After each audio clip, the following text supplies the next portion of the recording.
So I finally did it. I know I've made, well, really only 2 videos complaining about it, but I mean, I think it merits concern from people. I was trying to think of something better to say, but as we all know, streaming is here. It's not going anywhere. It's extremely convenient. It's cost effective, relatively speaking. Of course, sometimes what you watch is limited to, or what you're able to watch is limited to the streaming services that you choose to pay for. When Netflix first started doing their streaming, they seemed to pretty much have everything. And then, of course, as companies that owned those particular pieces of work started developing their own streaming services, they started taking their own things back.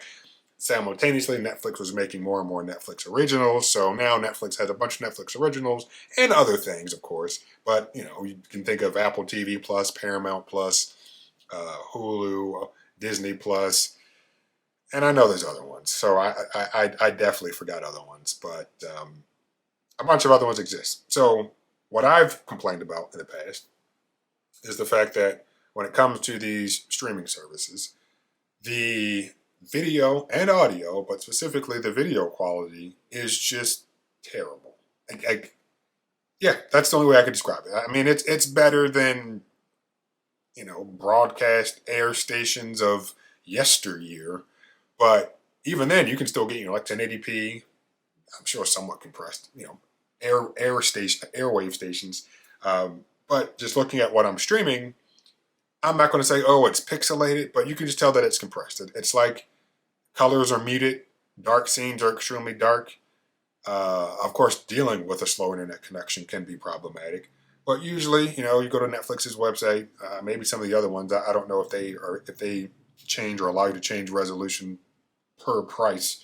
But it's 720p, 1080p, 4K.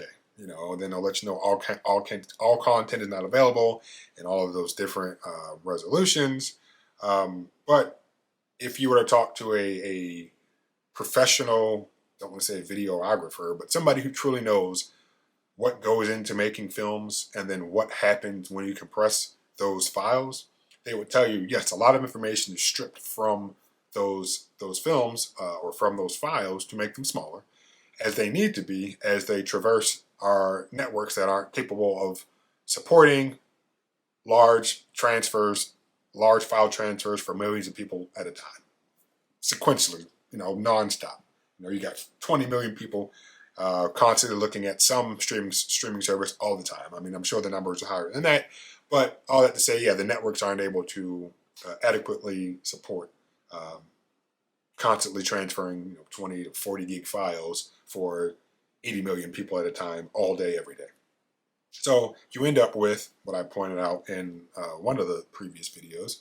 You end up with a movie file that was originally 20 gigabytes compressed down to half a gigabyte, maybe 1 gigabyte, maybe 2 gigabyte. If you go to Netflix's website, they try to give you an estimate of, well, if you're streaming, this, depending on the video quality, i.e. the resolution is pretty much the only thing you're changing, this is what you can expect to, the amount of data you can expect to consume in a given hour. And if you're at HD, full HD, 4K, the amount of gigabytes per hour that you're expecting, or portions of gigabytes that you're expected to consume per that hour, 2 hours, 3 hours, whatever.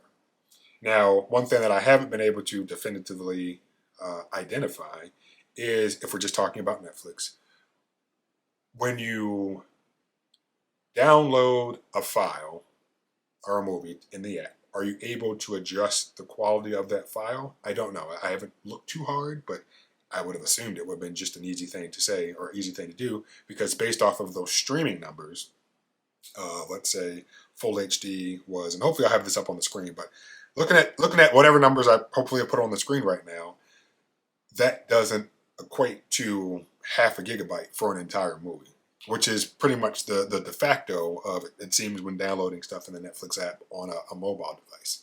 Which, if you can download something on an Apple TV, which I really don't know, if you can, are those file sizes different? I don't know.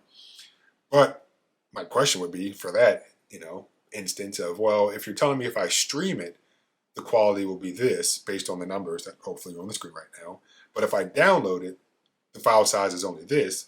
Why can't I download it in the same quality that it would have been had I streamed it? Again, if that's what's going on, I'm honestly not sure. But half a gigabyte clearly is not 20 gigabytes. And even if we're looking at the streaming numbers of, let's say, whatever it is on the screen, those numbers are still way smaller than what the actual file size used to be, or what the file size is, I'll say, when it's on a Blu-ray disc, because those are the examples that I've used. But all that to say, for a while I've been using Redbox, and will continue to do so. But I recently started watching a show called Homeland, and I'm watching that on Hulu, so not Netflix, but on Hulu. And after watching all 7 seasons of Power, or 5, 6 seasons, however many, I finally broke down and said, you know what? I'm tired of looking at this low resolution. Or I'm tired of looking at, I don't want to say low resolution because I think, they'll say it's 1080p or whatever. I'm just tired of looking at this low quality image. It's time to spend some money. And I know I don't want to, but it's time to spend some money. So yesterday, in the mail, after starting starting a subscription, I'm back on Netflix DVDs. So DVD.com, Netflix company is probably what they want you to say or what is said. But here is Homeland. This is season 3. Yes. So I watched season 1 and season 2 on Hulu, and I said, I'm tired of looking at this. So here it is. So these are 2 of the 3 discs. I've already watched disc 1 of season 3, and I sent it back. And these little things, these little sleeves are what the discs are in, but they are mailed. Let's put this over here. They are mailed in another little sleeve. So this is the sleeve, and this is the return address for Netflix. On the other side is my address, and you're able to just I don't want to show you my address, but on the other side of this sleeve is my address, and I'm able to rip that off, put the disc back in the same sleeve, and then seal it up, and then it goes back to where it came from. And it's a convenient thing, and I'm not talking about this as if I'm a new customer. In previous videos I've talked, I was using Netflix DVDs or DVD.com or whatever you want to call it now for a while. I mean, that's how the company started. And at this point I said, for $20 a month, which is more than I want to pay, but for the amount of TV that I'm maybe going to start watching, watching older TV shows and even some new ones. I think I have I have Westworld coming at some point, but I have what's that TV show about a ranch or something? What is it called? There's a separate app, for for this as opposed to streaming. So, what is that? What is that called? Yellowstone. So yeah, Yellowstone will be coming in the mail after these. I'll take a break from Homeland because I kind of want to just see if Yellowstone is something I even have interest in instead of just watching the rest of Homeland. I'll see. Do I have any interest in Yellowstone? We'll find out. But I will say that when watching, like I said, I watched I think 4 episodes of Homeland yesterday. Way better on the disc compared to watching it on streaming. Way better. And of course, at some point, I'll cancel the subscription. And at another point, Netflix will no longer be offering disc through the mail, so you won't even be able to get them anymore. But I'll use Redbox as I can because I still genuinely enjoy using disc. And I even went out and bought a Blu-ray player yesterday. And you might say, oh, well, how are you watching Blu-rays before if you didn't have a Blu-ray player? I have a external drive for my computer, and I watch them on my computer. But and then hook the computer up to the television. But I said, you know what? Let me actually just go get a Blu-ray player. And now I had a PS4, but I gave it to a friend at the time. Her son was about to buy a PlayStation, and I said, you know what? I don't use mine. You can just tell your son he can just have it. We were in the process of starting to date, so I had not yet met her children, and still never did because we ended up no longer talking. But I said, hey, here's a PlayStation 4. Here's a bunch of games. I did advise that they swap out the hard disk drive and install an SSD, and then of course download and install the appropriate Sony firmware, and they did together. It wasn't a problem. I think we did it while we were on FaceTime together or something. So that worked out. And then I actually do have another Blu-ray player, which, because you're like, oh, you've been watching Blu-rays all the time and on your computer? No, I have another one, but it's in storage in another state, and I haven't seen my belongings in 2 years now, so I should probably check on them at some point. But all that to say, instead of watching stuff through the computer, I went out and bought another Blu-ray player yesterday. So what's funny, is I was talking to a friend about this experience, and she noticed that her and her husband were watching streaming stuff, and frequently they'd be squinting trying to see stuff because some of the images were just so dark.